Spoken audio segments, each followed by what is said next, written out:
Bonjour les amis, je m'appelle Vincent et je suis débiteur compulsif. Je suis arrivé dans ce programme il y a déjà quelques années et j'ai cessé de m'endetter il y a quelques années et je continue à venir en débiteurs anonymes parce que c'est un programme auquel je dois énormément. Au départ, je viens d'une autre fraternité. J'avais des problèmes, d'addiction dans ma vie, à toutes sortes de drogues et d'alcool et puis, j'ai à l'âge de 50 ans, heu réussi à trouver le chemin, des salles et des programmes en 12 étapes et puis, je suis, devenu sobre, en 2006, en 2008 plutôt parce qu'entre 2006 et 2008, j'ai un peu rechuté. Bref, heu, s s donc à partir de 2008, j'ai commencé le chemin de la sobriété et très rapidement après, heu, est arrivé ce que les Anglais appellent, the wreckage of the past, c'est-à-dire le naufrage du passé et évidemment ce naufrage, était d'abord et avant tout financier. Heu Avant le naufrage complet que j'évoquerai un tout petit peu plus tard, j'avais remarqué, que j'avais un fonctionnement avec l'argent qui était, un peu étrange dans la mesure où, sans être un un maniaque des achats et un acheteur compulsif, j'étais, un acheteur totalement, déséquilibré et je faisais un peu n'importe quoi, avec mon argent. Toujours est-il que je creusais un déficit d'à peu près, 600 € chaque mois, ce qui était pas excessif, mais ce qui, accumulé les uns mois après mois, m'amenait à des situations, très, très difficiles, voire, de temps en temps désespérées. Donc j'avais bien remarqué que mon fonctionnement avec l'argent, n'était pas normal. Et puis, une fois que je suis, devenu sobre, donc comme je vous l'expliquais, heu, 1 an et demi après, heu, j'ai, été, signifié par, le courrier, et par l'administration fiscale du fait que j'avais une vérification de ma fiscalité personnelle, un contrôle fiscal. J'avais commencé à venir, en débiteurs anonymes parce que j'étais, alerté sur la situation qui était vraiment, qui était difficile, et donc je venais en débiteurs anonymes, en touriste, comme ça parce que pour voir ce qui était à ma disposition comme outil. Bon bref. À partir du moment où, j'ai commencé le chemin du contrôle fiscal, heu, là c'était, le mode panique, hein. L'argent a toujours été pour moi, une source d'angoisse, très profonde et c'est souvent ça qui me portait à la boisson ou à la drogue pour échapper à la réalité, pour échapper aux recommandés, des banques, des impôts, aux aviataires détenteurs, à ceci, à cela, aux loyers impayés et donc là, de la peur, je suis, monté, en panique et heu et c'était à tel point que, heureusement, que j'avais commencé le chemin dans une autre fraternité parce que j'avais à ma disposition la méditation qui était la seule chose qui me guérissait de ces attaques de panique et donc je partais, quand j'étais c'est souvent l'angoisse venait le matin et quand l'angoisse frappait, je mettais mes chaussures, je descendais dans la rue, je marchais et je rentrais dans la première église que je croisais, pour, méditer et cette routine, m'a sauvé la mise. Parce que à ce moment-là, donc j'ai commencé à faire des réunions de décompression. Hem, voilà la somme que me réclamait, peu de mois après, hein, le verdict est tombé et la somme que me réclamaient les impôts était, démesurée, totalement démesurée, absolument pas en rapport avec ce que je gagnais. Moi je gagnais, à peu près, dans les, 2000 ou deux j'arrivais à gagner 2 000-2 500 € par mois et tout à coup, le fisc me réclamait, 100 000 €, 97 000 €, un truc comme ça. Bon bref, plus là-dessus la sécurité sociale qui m'en réclamait 46 000 de mieux, 46 000 de mieux. Donc là il a fallu que je fasse front et que je donc j'ai eu plusieurs coups de chance. Le premier coup de chance et qui était pas le moindre, c'est que, j'avais connu dans le temps, dans une autre vie, un ami qui était devenu inspecteur des impôts contre toute attente. Il était critique d'art, il est devenu inspecteur des impôts. Enfin bon bref, heu et il a pu m'aider un peu au début. Hem Et ensuite, la première chose que j'ai apprise, qui était une leçon absolument incroyable, que m'a donné Déa, c'est qu'il a fallu que je prête attention à ces papiers, que j'avais jamais lus. J'avais jamais prêté attention aux impôts. Donc il a fallu que je me suis aperçu que, en prêtant attention aux choses, bah, ça devenait intéressant, quoi.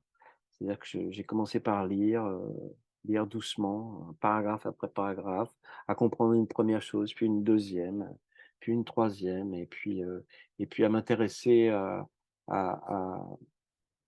à la chose et j'ai pu me défendre et avec l'aide de mon camarade inspecteur des impôts, heu, on a j'ai gagné, 10 ans.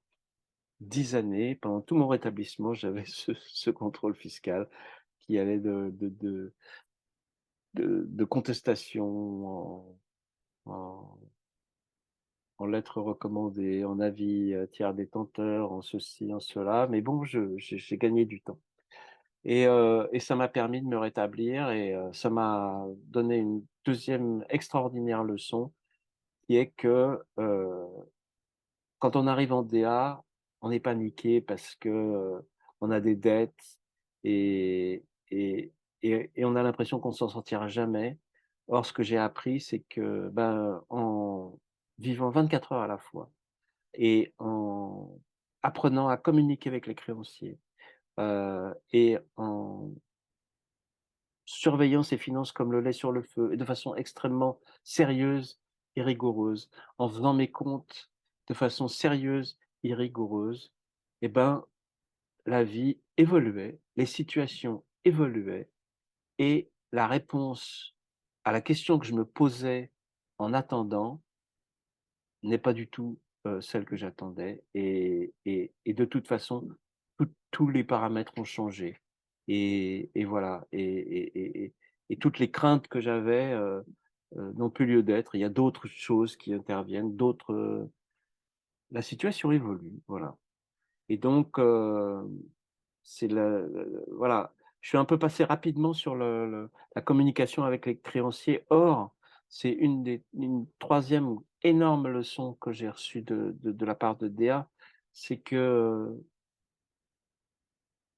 ce que j'ai compris, avec, en fréquentant donc, les gens des impôts, les gens de la sécurité sociale, les banquiers, tout ça, c'est que, ça servait à rien de les affronter, hein, j'ai compris un matin qu'il fallait, les aider à m'aider, plutôt qu'à les affronter. C'est leur métier de recevoir des gens, qui les confrontent, qui les affrontent. Ils savent très bien faire. C'est vraiment pour ça qu'ils sont payés.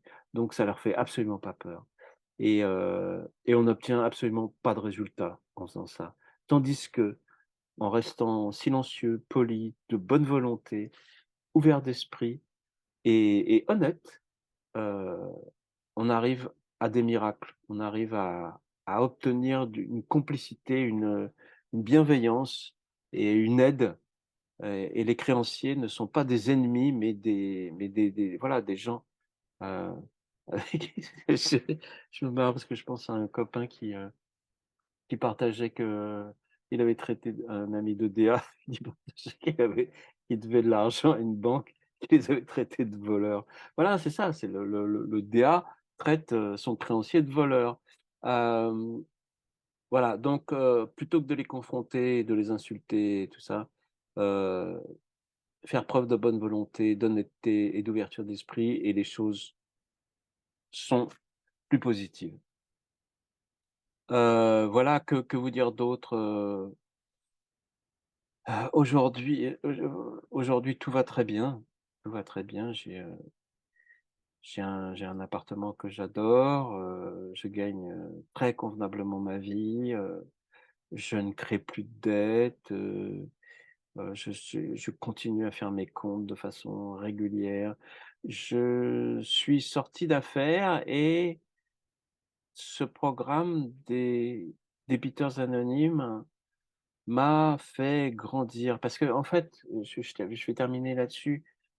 Ce que j'ai compris très rapidement avec ce je me demandais pourquoi est-ce que j'étais, aussi délirant avec l'argent et mon pourquoi je me faisais du mal avec l'argent et j'ai compris que j'avais un problème de sous-estime et que ma sous-estime et le peu de considération que j'avais pour moi, bah, j'utilisais l'argent pour me signifier que je n'avais pas de valeur.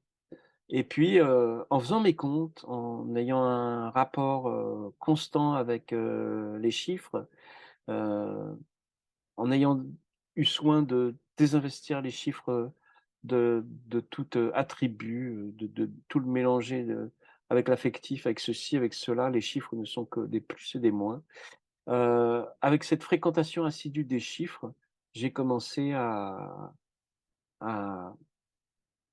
affronter la réalité. J'ai pu, petit à petit, ça s'est pas fait du jour au lendemain, mais petit à petit, j'ai appris, à donner de la valeur à ce que je faisais et de la valeur à moi-même et en fait, c'est pas du la valeur à moi-même n'est venue que par l'assurance très progressive que j'ai pris à à donner de la valeur aux choses que je faisais et à donner de la valeur à mon travail et c'est en donnant de la valeur à ce travail, en donnant de la valeur aux choses dont je m'occupais que progressivement, là, j'ai pu acquérir une sûreté de moi et qui m'a permis de parler d'argent avec une aisance, totale et à ne plus, bafouiller et regarder mes pieds quand j'annonçais un prix ou quand je parlais d'argent avec quelqu'un. Voilà, je terminerai par, vous dire que mon rapport à l'argent est toujours aussi délirant. C'est-à-dire que ce que je remarque après, plus de 10 ans de rétablissement dans ce programme, c'est que je continue à me raconter des fables, mais des trucs de dingue avec l'argent, quoi. À à être totalement irrationnel et délirant et ce n'est, encore une fois, grâce à la fréquentation assidue des chiffres que j'arrive à, beh, ne plus écouter ce que ma tête me raconte à propos de l'argent. Voilà,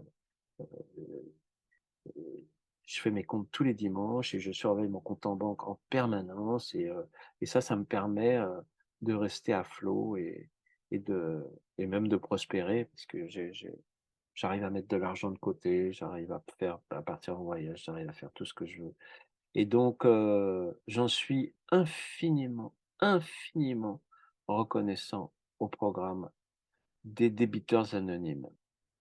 Voilà, je remercie ce programme. J'essaye de le remercier, de façon concrète en prenant du service, en faisant, tout ce que je peux pour participer à cette fraternité à qui je dois tant. Je vous remercie beaucoup.